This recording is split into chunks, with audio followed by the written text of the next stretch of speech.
تو رانا مشہود صاحب تو یہ کہہ رہے ہیں اور واضح طور پر کہہ رہے ہیں کہ کسی نے اگر رخنہ ڈالنے کی کوشش کی تو اس کے خلاف توہین عدالت کی کارروائی چلے گی، اور ریمارکس بھی کچھ سامنے آ رہے تھے عدالت کے، اور ہم نے آپ کو وہ بھی بتایا۔ اور اب وزیر اعلیٰ پنجاب حمزہ شہباز کے حوالے سے بھی کچھ باتیں سامنے آ رہی ہیں۔ وزیر اعلیٰ پنجاب حمزہ شہباز نے پرویز الہی کی تمام تر تجاویز کو مسترد کر دیا ہے۔ انہوں نے کہا کہ یقین نہیں دلا سکتا کہ ہمارا اتفاق رائے ہو جائے گا۔ حمزہ شہباز کی جانب سے یہ کہا گیا، عدالت 17 جولائی کو وزیر اعلیٰ کا الیکشن رکھ لے تو ہاؤس مکمل ہو جائے گا، اب صرف مسئلہ آپ کے وزیر اعلیٰ ہونے کا رہ گیا ہے۔ جسٹس اعجاز الاحسن کی جانب سے یہ ریمارکس دیے گئے، قانونی جواز ہو تو سائٹ پر ہونے کے لیے تیار ہوں۔ وزیر اعلیٰ پنجاب کی جانب سے یہ کہا گیا، میرے پاس اکثریت آج بھی موجود ہے۔ حمزہ شہباز یہ کہہ رہے ہیں سربراہ کے بغیر صوبہ کیسے چل سکتا ہے۔ حمزہ شہباز نے یہ سوال بھی اٹھایا، آپ دونوں کے اتفاق سے گورنر کو نگراں مقرر کرنے کی ہدایت کر سکتے ہیں۔ جسٹس اعجاز الاحسن صاحب کی جانب سے یہ ریمارک سامنے آئے تو بڑی اہم ڈیولپمنٹ کہ وزیر اعلیٰ پنجاب حمزہ شہباز نے چودھری پرویز الہی کی تمام تر تجاویز کو مسترد کر دیا ہے، اور انہوں نے کہا ہے کہ یقین نہیں دلا سکتا کہ ہمارا اتفاق رائے ہو جائے گا۔ اور حمزہ شہباز یہ بھی کہہ رہے ہیں کہ عدالت اگر 17 جولائی کو وزیر اعلیٰ کا الیکشن رکھ لے تو ہاؤس مکمل ہو جائے گا۔ تو اس پر جو ریمارک سامنے آئے ہیں وہ بڑی اہمیت کے حامل ہیں۔ جسٹس اعجاز الاحسن صاحب یہ کہہ رہے ہیں کہ اب صرف مسئلہ آپ کے وزیر اعلیٰ ہونے کا رہ گیا ہے، کہ یعنی اس پیریڈ میں جب 1 سے لے کے 17 جولائی تک کون وزیر اعلیٰ ہوگا کون نہیں ہوگا، یہ اب مسئلہ باقی رہ گیا ہے۔ قانونی جواز ہو تو سائٹ پر ہونے کے لیے بھی تیار ہوں۔ وزیر اعلیٰ پنجاب حمزہ شہباز یہ آفر کر رہے ہیں، میرے پاس اکثریت آج بھی موجود ہے، حمزہ شہباز یہ کہہ رہے ہیں، اور سربراہ کے بغیر صوبہ کیسے چل سکتا ہے، یہ سوال بھی اٹھا رہے ہیں حمزہ شہباز۔ اور اس کے اوپر جو ریمارک سامنے آئے ہیں جسٹس اعجاز الاحسن کے، انہوں نے کہا کہ آپ دونوں کے اتفاق سے گورنر کو نگراں مقرر کرنے کی ہدایت کر سکتے ہیں۔ تو اس وقت سپریم کورٹ آف پاکستان میں سماعت بھی جاری ہے۔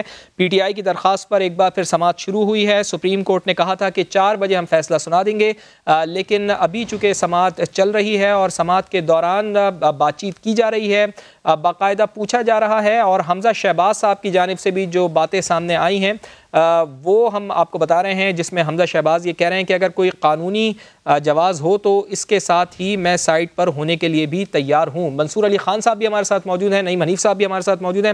منصور علی خان صاحب، تو حمزہ شہباز نے تو پرویز الہی کی تمام تر تجاویز کو مسترد کر دیا، اور عدالت سے یہ کہا بھی ہے کہ اگر 17 جولائی کو چیف منسٹر کا الیکشن رکھ دیا جائے تو وہ ہاؤس اس سلسلے میں مکمل ہو جائے گا۔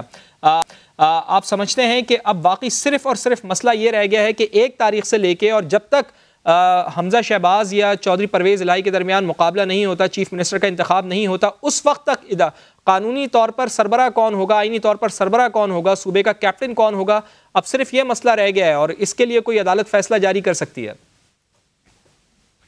اچھا دیکھیے فواد صاحب، اس میں 2-3 مختلف پوائنٹس ہیں۔ ایک تو یہ پروسیس جو ہے یہ 17 جولائی کو پورا نہیں ہوگا، یہ اگر حمزہ شہباز کہہ رہے ہیں تو یہ غلط ہے، کیونکہ 17 جولائی کو تو پہلے الیکشنز ہوں گے، الیکشنز ہونے کے بعد باقاعدہ طور پر اس کا رزلٹ آنے تک، اس کو کمپائل کرنے تک معاملہ جو ہے وہ اگلے دن تک جاتا ہے۔ اس کے بعد الیکشن کمیشن آف پاکستان اس کا نوٹیفیکیشن نکالے گا، نوٹیفیکیشن نکالنے کے بعد اس کے بعد یہ تمام جو بھی نئے ایم پی ایز ہوتے ہیں، 20 ایم پی ایس جو بھی الیکٹ ہوتے ہیں، وہ آ کے اپنا حلف لیں گے، اس کے بعد جا کے یہ پورا پروسیس کمپلیٹ ہوتا ہے۔ اور وہ بھی اس صورت میں اگر کسی حلقے کے کسی ہارنے والے امیدوار نے اس نوٹیفیکیشن کو رکوانے کے لیے جا کے اس کو عدالت میں چیلنج نہ کر دیا تو یہ بھی ہو سکتا ہے، اور اس کے لیے پھر ٹرائبیونل کے اندر پہلے نہ چلے گئے اور اس کے بعد جا کے اپیل نہ کر دی، تو یہ کچھ 17 جولائی کو جس دن الیکشن ہوا تو شام کو یہ فیصلہ نہیں ہوگا، یہ غلط کانسیپٹ ہے۔ اس کے اندر کئی دن لگ سکتے ہیں، میرے خیال میں دونوں ہمارے سینئر بیورو چیفز بیٹھے ہوئے ہیں، وہ اس کے اوپر کامنٹ کر سکتے ہیں۔ ایک بات، دوسری بات یہ کہ یہ جو پوائنٹ ہے کہ جی ہمیں 17 جولائی تک انتظار کر لینا چاہیے، میں صرف اس کے آرگومنٹ کے اوپر بات کرنا چاہوں گا۔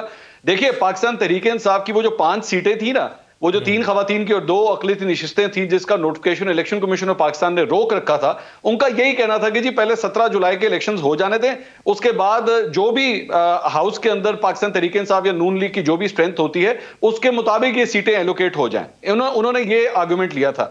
لیکن لاہور ہائی کورٹ نے اس میں کورٹ نے یہ فیصلہ دیا کہ نہیں جی ایسا نہیں ہوگا، آپ جو ہے وہ ضمنی انتخابات کا انتظار نہیں کریں گے اور ان لوگوں کے نوٹیفیکیشنز نکال دیں، آپ وہ اس کا ویٹ نہیں کیا جا سکتا۔ تو اگر وہی فارمولا ان 5 سیٹوں کے حوالے سے لیا جا رہا ہے کہ ان کا انتظار نہیں کیا جائے گا 17 جولائی کا، تو اب اس وقت ایک سی ایم کے لیے 17 جولائی کا کیوں انتظار کیا جائے؟ یہ کیوں کہا جائے 17 جولائی ہو جانے دیں، 17 جولائی کے ضمنی انتخابات اور اس کے بعد سی ایم ہوگا؟ ایک بات.